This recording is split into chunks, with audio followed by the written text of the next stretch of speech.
আসলে হচ্ছে যে বলা যায় গার্লফ্রেন্ড হতাশ করলেও আর্জেন্টিনা কখনো হতাশ করে না। এই যে আজকে ম্যাচটা আমরা দেখলাম, সবাই এক্সাইটমেন্ট নিয়েছিল, 80 মিনিট চলে গেল, এরপরে কোনো গোলের দেখা দেখিনি আমরা।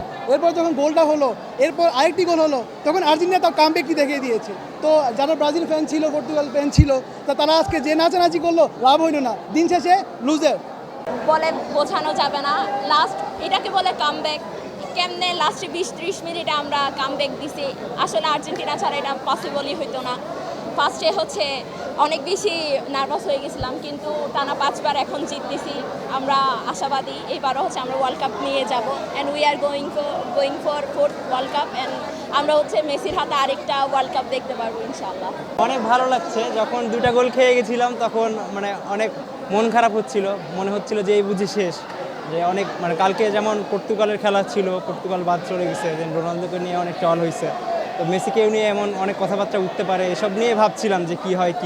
কিন্তু পরবর্তীতে যে আর্জেন্টিনা লাস্ট 20 মিনিট বা 15 মিনিটে যত অ্যাটাক করছে, এবং মানে খুব ভালো লাগছে আর কি, যে অবশেষে আমরা জিততে পারছি। আমরা তো আসলে ভয়ে ছিলাম যে কি হবে এখন না হবে, কিন্তু লাস্ট মোমেন্টে যে আমার যে গেমটা পল্টে গেল, জিনিসটা দেখে আসলে খুবই ভালো লাগলো। আর গলা পুরো ভেঙে গেছে চিল্লায়।